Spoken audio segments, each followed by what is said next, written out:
হাসির রাজা, জ্ঞানের রাজা, রসিক রাজা।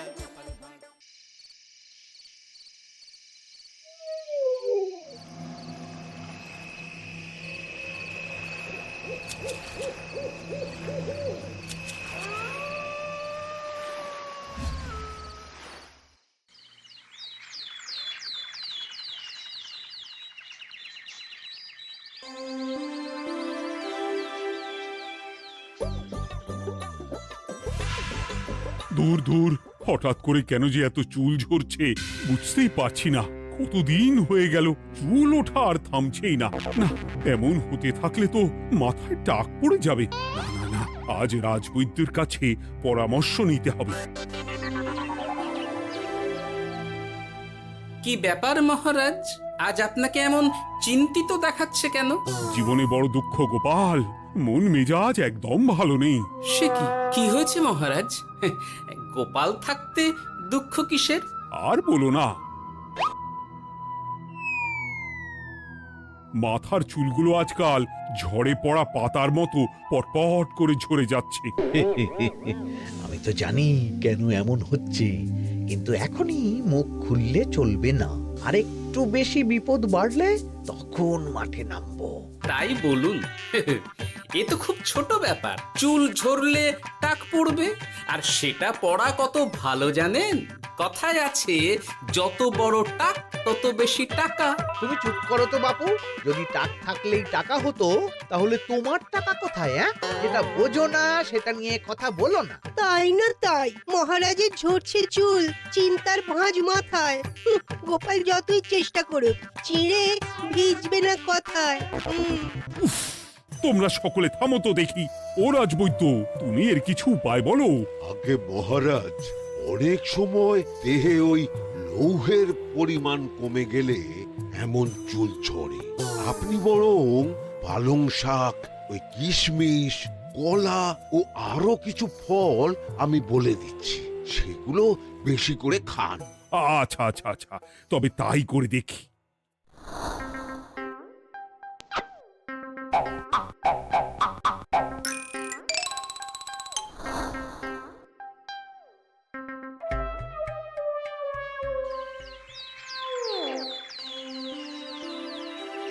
ও রাজবৈদ্য, তোমার কথা মতো শাক পাতা ফলমূল সবই তো খেলাম, চুল ঝরা বন্ধ তো হলোই না।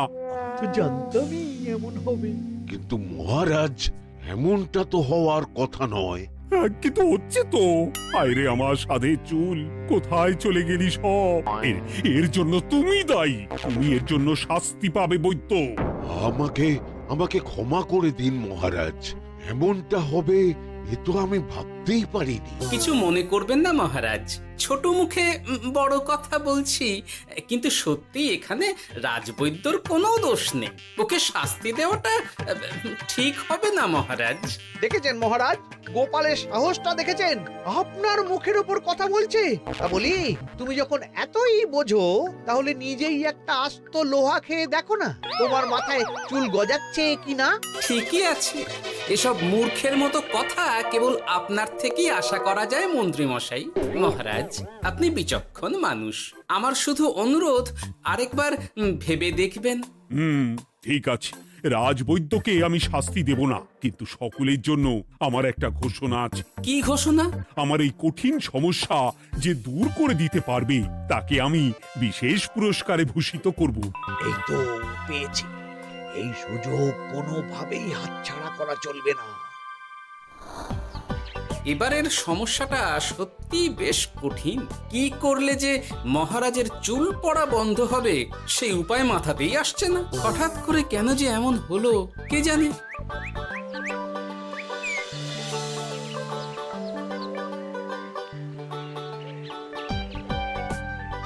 ও মা, তুমি এসে গেছো? একটু বসো, আমি তেলটা মেখেই হাত ধুয়ে খাবারটা বাড়ছি। হ্যাঁ, সে ঠিক আছে, কিন্তু তুমি কিসের তেল মাখছো এটা? কি আবার মাথার চুলের তেল? এখানেও চুল, ওদিকে মহারাজেরও চুল ঝরে পড়া নিয়ে আমরা সবাই হিমশিম খাচ্ছি গিন্নি। আরে, মহারাজের অত সুন্দর কালো চুলগুলো ঝরে যাচ্ছে, এ তো ভারী দুঃখের কথা। সে আর বলতে। ওই জন্যই তো আমি বাবা মাথায় এই জড়িবুটি তেল মাখি, এতে চুলের গোড়া শক্ত করে, চুলকে ভালো রাখে, নতুন চুল গজায় সব। হ্যাঁ কি কি বললে? নতুন চুলও গজায়? সত্যি? হ্যাঁ, বাহ, তাহলে আর চিন্তা কি? আমাকে এই তেলটা একটু দিতে পারবে গিন্নি? মহারাজকে দিয়ে আসি। উনি বলেছেন যে ওনার সমস্যা দূর করতে পারবে তাকে উনি পুরস্কার দেবেন। ওমা, এই তাই নাকি? এ তো দারুণ ব্যাপার গো। নাও নাও নাও, তেলখানা নিয়ে মহারাজকে কাল দিয়ে এসো তাহলে।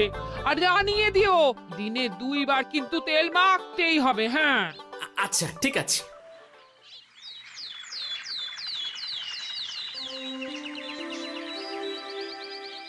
কোনো উপায় খুঁজে পেলে তোমরা? আগে মহারাজ, আমি আপনার জন্য নকল চুল বানিয়ে এনেছি। যতদিন আপনার চুল পড়া বন্ধ না হচ্ছে ততদিন আপনি এটা পরে ব্যবহার করতে পারেন। সে তো বুঝলাম, কিন্তু নকল চুল তো আর আসল চুলে জায়গা নিতে পারবে না বিজ্ঞানী। আসল চুলের কথা ভেবে আমি আপনার জন্য কেশুত্তে পাতা এনেছি মহারাজ। আচ্ছা বেশ। তা গোপাল, খুব তো আগের দিন বকবক করছিলে, তুমি কি এনেছো শুনি? সেটা যথাসময়ে দেখতে পেয়ে যাবেন মন্ত্রী মশাই। এটা জড়িবুটি তেল মহারাজ, আমি এটা আপনার জন্য এনেছি।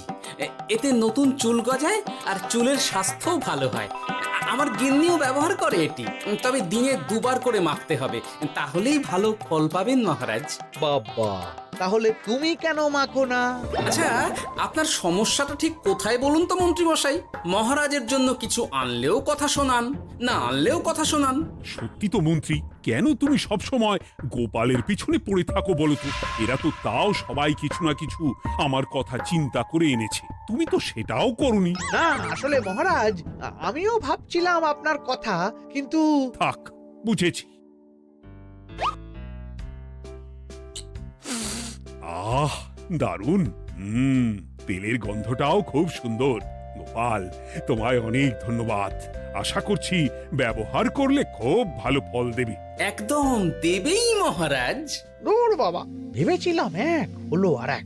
কোথা দিয়ে যে গোপালটা মাঝখান দিয়ে এসে নাক গলিয়ে ঢুকে পড়ে, খুব শক্ত পুরস্কার নেওয়ার। দেখাচ্ছি মজা।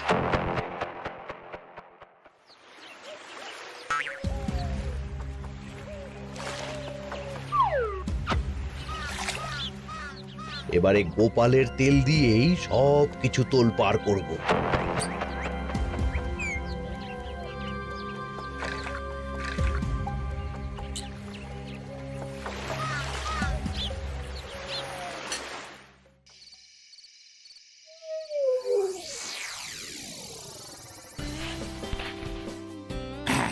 ব্যাস, হয়ে গেল 2 বার মাখা। গোপাল বলেছিল এতেই ভালো ফল পাব, কিন্তু এখন মাখার পর মাথাটা কেমন জ্বালা জ্বালা করছে মনে হচ্ছে। হয়তো নতুন চুল গজাবে বলে এমন হচ্ছে। কাল সকালে বোঝা যাবে। এতক্ষণে বোধহয় ছোট ছোট চুল গজিয়েই গেছে। কি এটা চুল গজানোর তেল ছিল নাকি পড়ে যাওয়ার? হে ভগবান, যেটুকু বাকি ছিল সেটাও ঝরে পড়ে টাক পড়েই গেল। হ্যাঁ, গোপালই হলো যত নষ্টের গোড়া। আজ আসুক সভায়।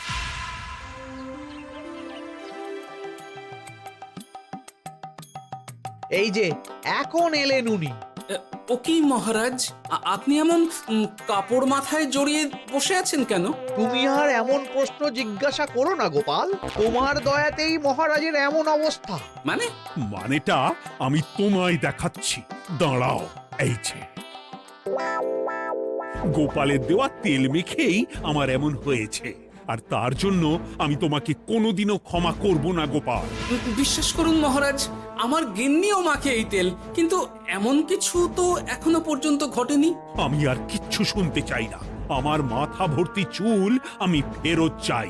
যতদিন না আমার মাথার সব চুল ফিরে আসছে ততদিন আমি তোমার মুখও দেখতে চাই না। মহারাজ, আপনার কোনো চিন্তা নেই, আমি তো আছি। এবার এই সমস্যার একটা সমাধান আমি করেই ছাড়বো। কি ব্যাপার, মন্ত্রী মশাই এত লাফাচ্ছে কেন? এসবের পেছনে আবার ওনার হাত নেই তো? না, ব্যাপারটা পরে দেখতে হচ্ছে।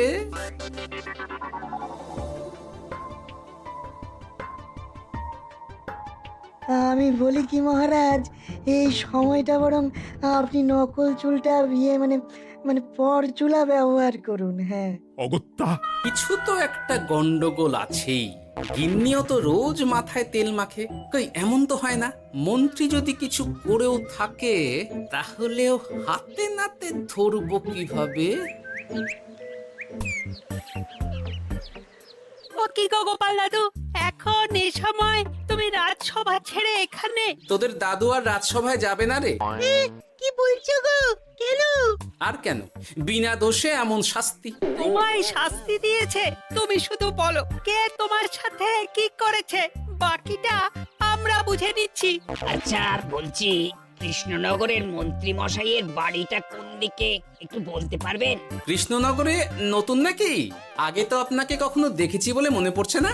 হ্যাঁ, আমি এখানে থাকি না, আমি এখানে আমার কাজে এসেছি, তাই মন্ত্রী মশাইয়ের বাড়ির ঠিকানাটা যদি একটু বলে দেন। নিশ্চয়ই, এ পথ দিয়ে সোজা চলে যান, তারপর কিছুটা ডান দিকে গেলেই পেয়ে যাবেন। আচ্ছা, অনেক ধন্যবাদ। ভিন গাঁয়ের লোক মন্ত্রী মশাইয়ের বাড়িতে, ব্যাপারটা বেশ সন্দেহজনক লাগছে। এই এই গুলটে ন্যাপলা, তোরা তোরা দুজন একটু আড়াল থেকে দেখতো লোকটা মন্ত্রী মশাইয়ের বাড়িতে ঠিক কি জন্য এসেছে, তারপর আমায় খবর দিস। ঠিক আছে গোপাল দাদু। তোমার আবার এখানে আসার কি দরকার ছিল? আমি তো বলেছি যে আমি ঠিক গিয়ে তোমার পাওনা গন্ডা মিটিয়ে দেবো। মিটিয়ে দেবে? কতদিন হয়ে গেছে জানেন? দেখো, হয় আমার কীটনাশক আর সার সব ফিরিয়ে দিন, নয়তো আমার জিনিসের দাম মিটিয়ে দিন। কীটনাশক, সার আর কি করে ফেরত দেবো বলো? ও তো সব পুকুরের জলে মিশে গেছে। ওসব আমি জানি না, আমার পাওনা গন্ডা মিটিয়ে দিন, ব্যাস। চল চল, এখনই তাহলে গোপাল দাদুকে গিয়ে সব জানাই। হ্যাঁ, চল চল। দাদু, ও গোপাল দাদু, তোরা এসে গেছিস? আয় আয় আয় আয় আয়। মন্ত্রী মশাইয়ের মুখ থেকে অনেক খবর পেলাম। তাই নাকি? কি শুনি? মন্ত্রী মশাই ওই লোকটার কাছ থেকে অনেক কীটনাশক সার নিয়েছে, কিন্তু এখনো জিনিসের দাম মেটায়নি। হ্যাঁ, ওই জন্যই তো মন্ত্রী মশাইয়ের উপর লোকটা খুব রেগেছিল, হুমকিও দিয়েছে এক সপ্তাহের মধ্যে জিনিসের দাম সব মিটিয়ে দিতে হবে। তাই নাকি? কিন্তু কীটনাশক সার নিয়ে মন্ত্রী মশাই কি করবে? সেটা তো বলতে পারবো না দাদু, তবে হ্যাঁ, মন্ত্রী মশাই ওই লোকটাকে বলছিল যে ওই সব কীটনাশক সার পুকুরের জলে মিশে গেছে। কি বললি? পুকুরের জলে? আচ্ছা, এবার দুয়ে দুয়ে চার করা গেল। অনেক ধন্যবাদ রে তোদের। বল বল, তোরা কি খাবি? কিচ্ছু লাগবে না গোপাল দাদু, তবে ভোলা বয়ের আর মিষ্টি খাওয়ালে। আচ্ছা আচ্ছা। কি করে যে মহারাজকে আসল ব্যাপারটা বোঝাই, কিছু তো একটা উপায় বের করতেই হবে। তা বলি বাবা, রাজসভায় যেতে হবে না বলে কি সারাদিন এইভাবেই শয়নে শয়নে দিন কাটাবেন বাবা? হ্যাঁ, উপায় পেয়ে গেছি। বুঝলে গিন্নি, আমাকে একটা জায়গায় যেতে হবে, বুঝলে? তারপর ওখানে যদি কাজ হয় তাহলে আগামীকাল রাজসভায় আমি যাব। কিন্তু তুমি যে বলেছিলে তোমার এখন ছুটি। হ্যাঁ, কি আর করি বলো, গুরুত্বপূর্ণ একটা কাজ, তাই যেতেই হবে। আচ্ছা যাও। ওই গো বিজ্ঞানী, আরে গোপাল যে, বলো। এই যে বিজ্ঞানী, একটা বিশেষ দরকারে তোমার কাছে এলাম, বুঝলে? হ্যাঁ, বলোই না। আচ্ছা, এই দূষিত জলকে কিভাবে আবার পরিশুদ্ধ করে বলতে পারবে? কেন পারবো না? জলের মধ্যে একটু চুন আর ফটকিরি দিয়ে দিলেই জল আবার দূষণমুক্ত হয়ে যাবে। তবে ওগুলো দেওয়ার পর কিছুদিন সেই জলকে ব্যবহার করা বন্ধ রাখতে হয়। হ্যাঁ, আচ্ছা আচ্ছা, অনেক ধন্যবাদ, আসি তাহলে। হ্যাঁ,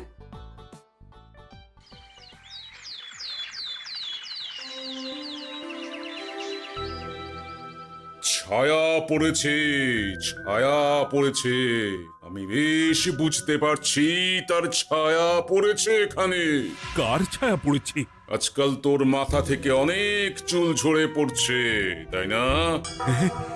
আগে হ্যাঁ সাধু বাবা, আপনি একদম ঠিক কথা বলেছেন। ও বাবা, এই আবার কোথা থেকে উদয় হলো? আরে আমি একা গিয়ে সেই স্নানের পুকুর পরিদর্শন করতে চাই। যথা আজ্ঞা বাবা।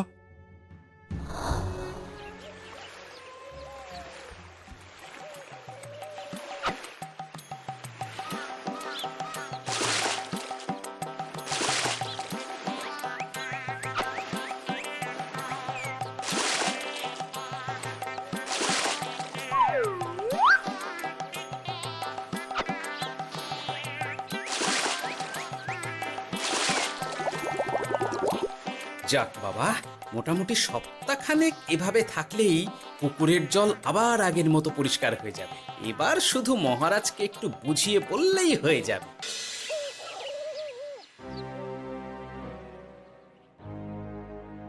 কি বুঝলেন সাধু বাবা?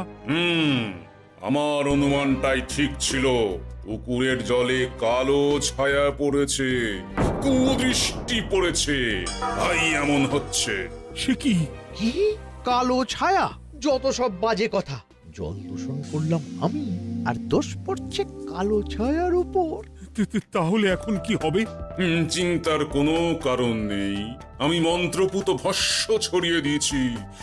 1 সপ্তাহ ওই পুকুরের জল স্পর্শ তো দূর, পুকুরের কাছেও যাওয়া নিষেধ। তাহলে আমার মোহরের কি হবে? যথা আজ্ঞা সাধু বাবা। ও কি, তাহলে মহারাজ এতদিন স্নান করবেন কোথায়? সে কথা কাউকে চিন্তা করতে হবে না।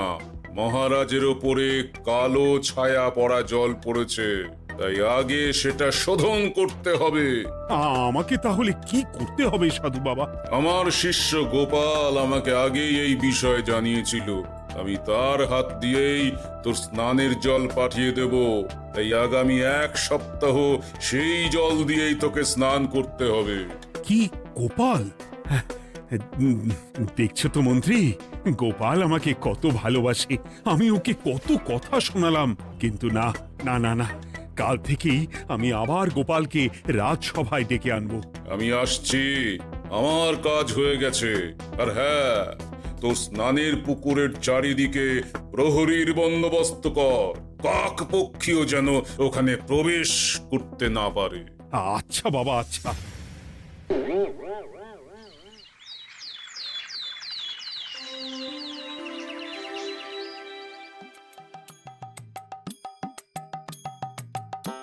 গোপাল, তোমাকে আবার এখানে দেখতে পেয়ে আমার খুব ভালো লাগছে। তোমার গুরুদেব গতকাল এসেছিলেন, কিছু মনে করো না। না বুঝেই তোমাকে অনেক কথা শুনিয়েছি। না মহারাজ, আমি জানি আপনি আমাকে খুব ভালোবাসেন, তাই আমি কিছু মনে করিনি মহারাজ। এই নিন, আমি আপনার স্নানের জল এনেছি। হ্যাঁ হ্যাঁ, দাও দাও দাও।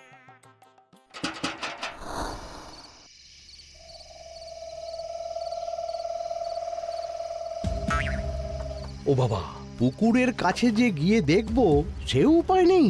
চারপাশে প্রহরীতে ভর্তি, তাহলে কি সত্যি সত্যি কালো ছায়া পড়েছে? ভালোই হলো, পাওনাদারকে বলে দেবো কীটনাশকটা জালি ছিল। হি হি।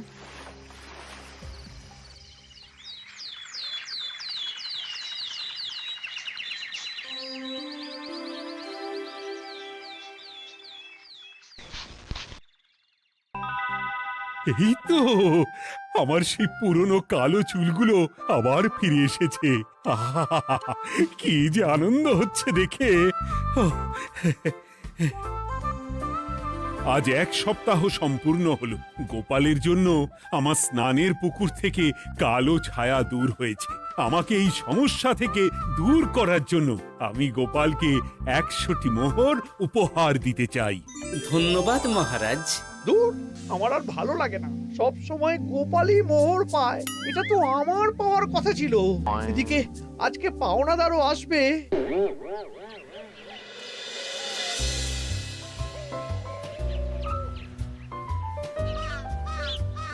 গোপাল দাদু, ওই লোকটা এসে গেছে। আচ্ছা, আসছি।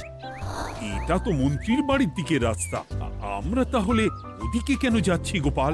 আপনার পুকুরের আসল রহস্যটা কি সেটা আপনি জানবেন না মহারাজ?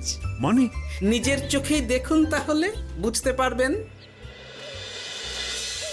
আর একটু সময় দাও আমায় ভাই, এমনিতেও তোমার কীটনাশক কোনো কাজের নয়। কি এখন এসব কথা? আর একদিনও সময় দিতে পারছি না। একটু বোঝো, একটু। সব আমি মহারাজের পুকুরের জলে মিশিয়ে দিয়েছি। মন্ত্রী, তুমি তাহলে সেই কালো ছায়া? মহারাজ, আপনার পর্দা ফাঁস হয়ে গেছে মন্ত্রী মশাই। তুমি তাহলে সবটা জানতে? একদম প্রথম থেকে। রে, খুব জোর ফেঁসেছি। এদিকে পাওনাদার, ওদিকে মহারাজ, এখান থেকে কেটে পড়তে হবে। গন্ডগোল করে আবার পালানো হচ্ছে তবে রে। বলো, কেন করেছিলে?